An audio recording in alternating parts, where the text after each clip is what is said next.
merci d'être sur la télévision. Là-bas, il poursuit le journal de ce jour, samedi 4 mars 2023. Mesdames, Messieurs, bonsoir et bienvenue à tous. Depuis hier vendredi, l'affaire de la cohabitation entre un bar et une école à Niamey a fait le tour du monde via les réseaux sociaux. Et des réactions fusent de partout pour condamner cet état de fait. 24 heures après, nous revenons encore sur le même sujet avec de nouveaux éléments. Reportage Aboubakar Ibrahim, Aboubakar Soleil. Le secrétaire général du syndicat national des travailleurs de la jeunesse, de l'éducation et du sport Centragex a tenu à faire des explications quant à l'écho qu'a suscité la cohabitation d'un bar et une école à Niamey. Pour Moussa Adamou, il s'agit en effet d'une question beaucoup plus complexe qu'elle ne peut être imaginée. Le lieu en question et bien d'autres appartiennent au ministère de la Culture, mais occupés par des professionnels du secteur de l'hôtellerie. Ce dossier-là date de 2015. Et notre syndicat, à plusieurs reprises, a fait des dénonciations, a posé des exigences pour sécuriser les espaces publics qui, par ailleurs, sont nos outils de travail. En réalité, là où est les bars, c'est un espace qui appartient au ministère de la Culture, comme l'espace qui est contigu. Et c'est pourquoi nous disons que c'est même un scandale, c'est scandaleux. Parce que comment peut-on comprendre que les enfants des Nigériens n'arrivent pas à avoir des classes? Ils sont dehors pendant que les espaces destinés à la culture et à l'éducation sont occupés par les bars. Figurez-vous que ce n'est pas le seul espace. Au CSOG, il y en a. Le CNAV est là. C'est au plus aussi scandaleux que ça. C'est là que doit loger le CNAV. Pourquoi? Parce que c'est là qu'on a le Centre national de l'audiovisuel. C'est ça qu'on appelle CNAV. C'est un espace du ministère de la Culture depuis la conférence nationale souveraine. Et voyez-vous que cet espace aujourd'hui est occupé par un bar et une autre institution qui ne veulent pas déguerpir. Et nous, la question qu'on se pose d'ailleurs, ces bars-là, qui perçoit les frais de location? Ce qui est inadmissible et incompréhensible, c'est la faiblesse de l'État face à des personnes, face à des individus, face à des privés.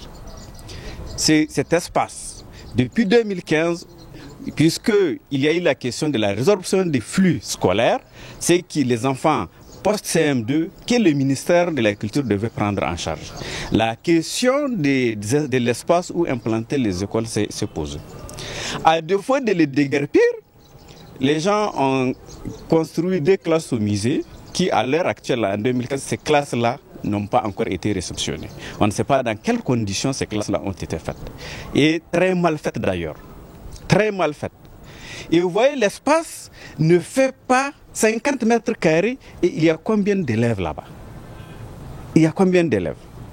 Et maintenant, puisque nous avons maintenu la pression, il s'est avéré qu'il fallait forcément construire des classes pour ces élèves. Malheureusement, il n'y a pas d'espace disponible parce que tous les espaces dont disposent les ministères sont occupés par des privés. Et c'est ça qu'on n'arrive pas à comprendre. C'est ça qu'on n'arrive pas à comprendre. Et c'est finalement qu'ils ont pris la décision d'insister de déguerpir les bars. Refusant de déguerpir, les gens ont préféré, avec les financements du fonds commun, ont construit ces classes que vous avez vues.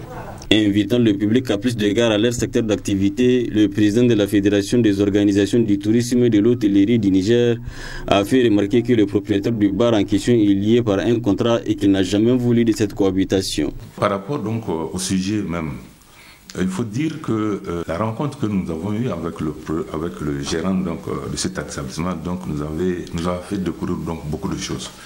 Parce qu'en fait, ce que vous ne savez pas, c'est que cette entreprise, cet établissement a été créé, ou du moins érigé sur un terrain qui est vide.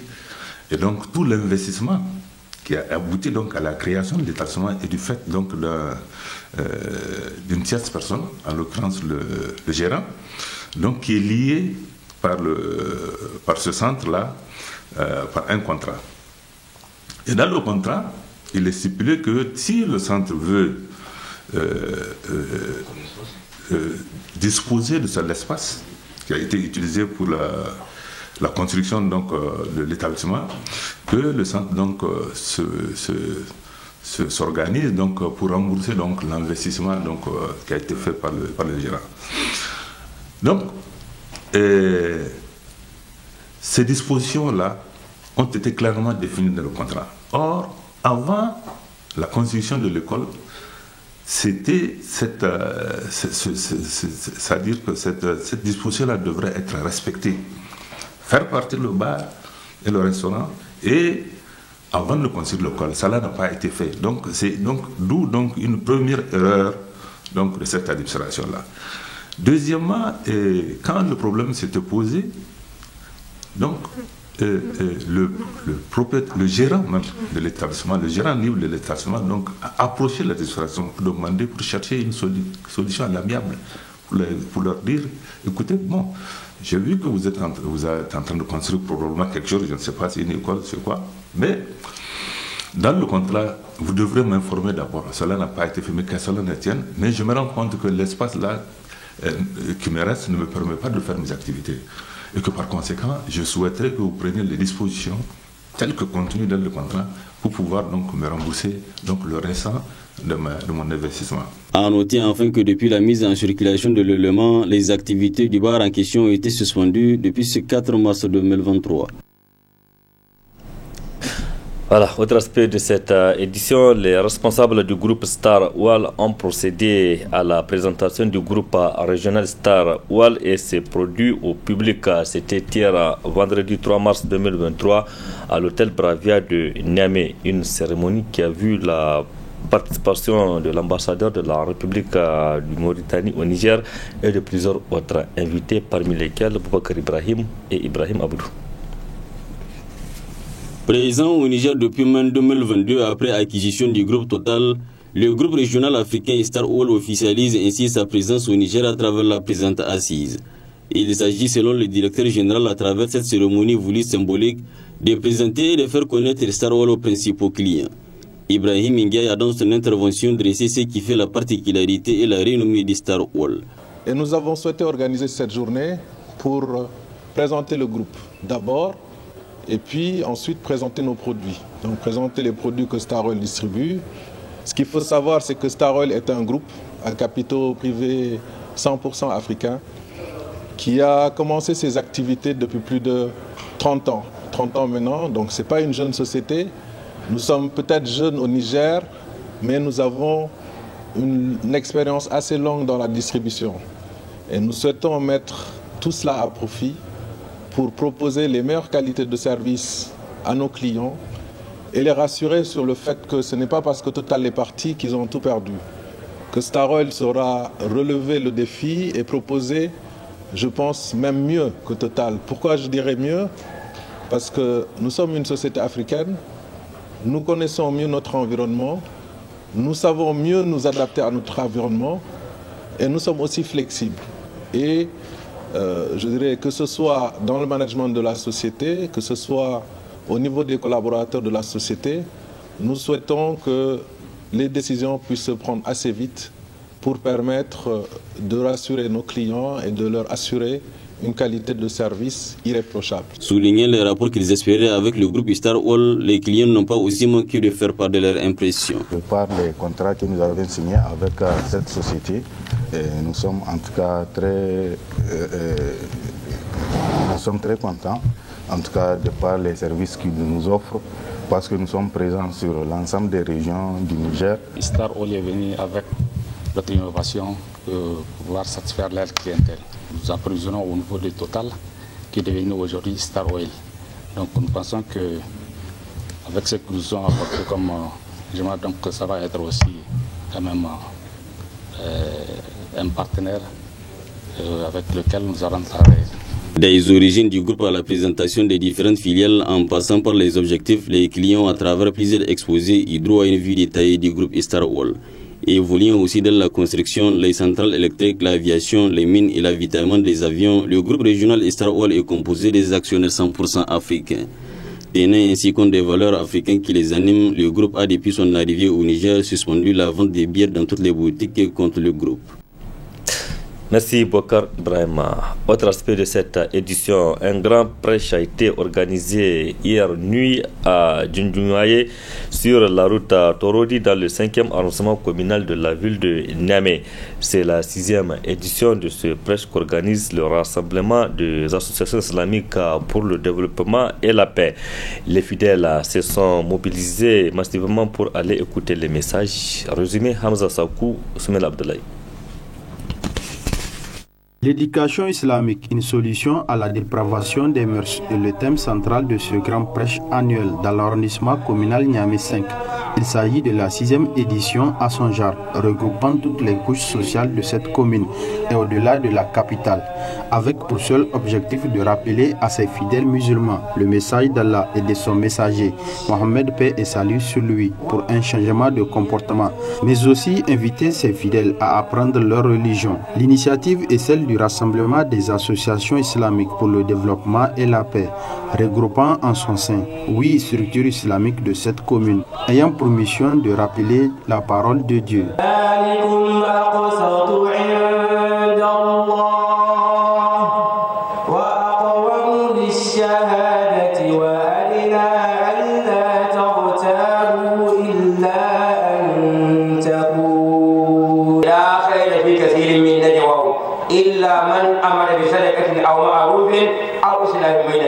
Et invité d'honneur de ce prêche, le premier responsable de la commune 5 de Niamey, qui n'a d'ailleurs pas manqué de saluer l'initiative, tout en réaffirmant son engagement à accompagner cette association pour l'atteinte de ses objectifs, a rappelé qu'au-delà des prêches, cette structure islamique effectue diverses activités communautaires, notamment les dons de sang, la construction des centres d'apprentissage, des makrantas, les salubrités, pour ne citer que cela.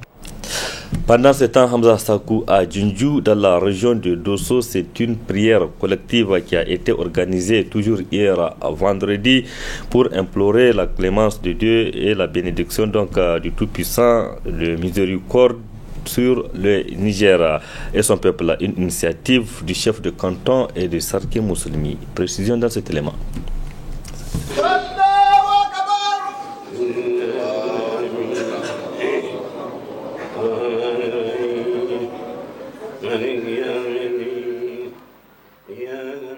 C'est l'appel de l'honorable chef du canton et Sarki Mousselmi de Djundjou que ces prières collectives sont régulièrement organisées afin d'implorer Allah, le Tout-Puissant, pour qu'il fasse du Niger un pays de paix, de progrès et de prospérité, de renforcement de la cohésion sociale et de l'unité nationale. À l'image de cette prière collective organisée ce vendredi dernier, en présence des fidèles musulmans et des grands oulémas de l'ensemble du canton de Djundjou et des cantons voisins, des prières ont été dites à l'endroit des forces de défense et de sécurité qui veillent sur la culture sociale, à la libre circulation des personnes et de leurs biens sur toute l'étendue du territoire national, conformément aux vœux du président de la République, chef de l'État. Cette prière collective initiée par le chef de canton, l'honorable Mohamedou Bachir Harouna Hambali et Sarki Mousselmi de Djundjou, a revêtu un cachet particulier en ce mois de février. En effet, elle s'est déroulée dans la grande mosquée de Djundjou qui vient d'être réhabilitée, ainsi que le palais royal avec le soutien du président de la République Mohamed Bazoum, qui avait pris l'engagement de les réhabiliter lors de sa visite dans le canton. Une promesse tenue avec la contribution financière également du chef de canton de Djundjou, l'honorable Mohamedou Bachir Harouna Hambali. Depuis donc son élection à la tête du canton, l'honorable chef de canton de Djundjou a décidé sur fonds propres de réhabiliter la grande mosquée du département.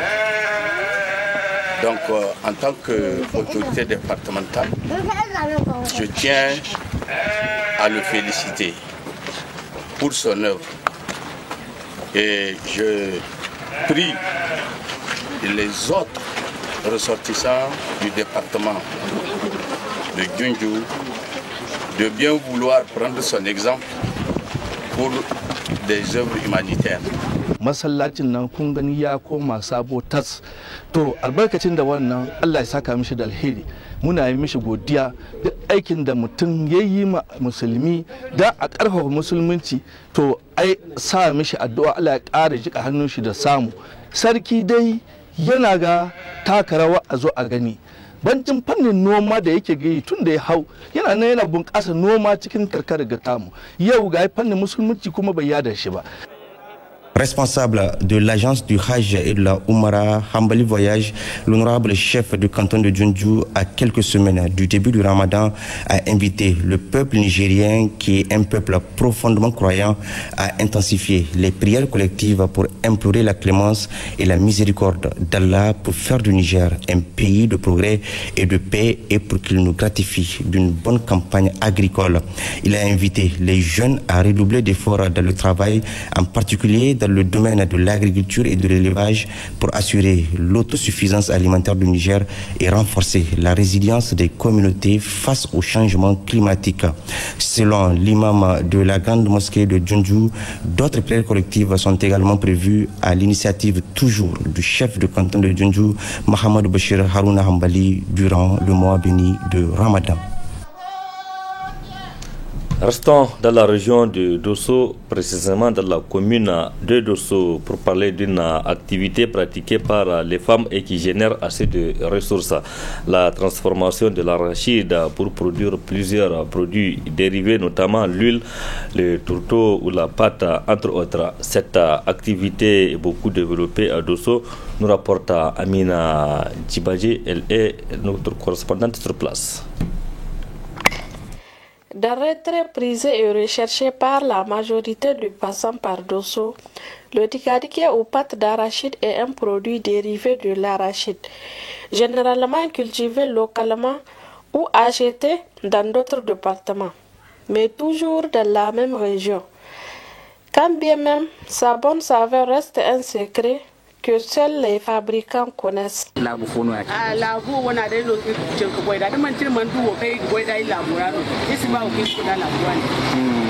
Zamba kuka no kai lagona a tayi sai da kuka lagona wannan wallahi dan so dai son dine dai in kwanda zi ko don no mazini sai dine zirin ga yin kakano ha ko mai ka habu dine ha ku yi ma musai ka banda kira din ka dine banda kira ka yi ma farko dan ni ma ku ne dide mo ta da ku don ka ko da matka jo ka yan ko dane da da tan fon dam so no yisu yan an fa yisu wai han an fa yin ba ka sandi saka diko ka zan samu gan ya riga ni ma din ko ta samu garo an fa din sam guri ba ngan no dunyo ngan da haywani ga ku amma ri bot an ko bon se ka da bo sa bisa in samu garo dam so hal man na ranga duwa wallahi an fa yi duwa kan ko an fa ko ni ci ku ba ka dai o chimino te yanga mbuno mancha zamir wani di son ka magano yi goga amma da mi ko kul ka magano yi gati nan ku fa mo manchin no gati ai ku kan ka magata kan mashin wani suka ba idan so yi dina ziri ka kan di son dina ha ku di zibi gara irga ki sino kan suka lambu da ton di zafallan ka riga ce no yi ma yi kalambu yi mai ka ton dai ka. Sur le marché, la pâte d'arachide de Dosso occupe une place de choix.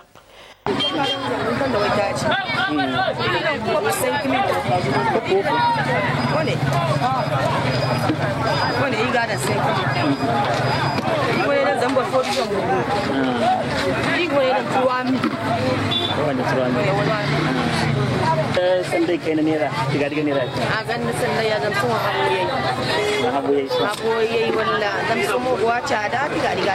Seulement, à l'heure actuelle, toute la chaîne de l'extraction se fait à la main. Merci Aminatou. Point final de cette édition. Merci aussi à vous de l'avoir suivi. Restez en compagnie du programme de la télévision Labari. Excellente nuit à toutes et à tous. Bon week-end. Au revoir.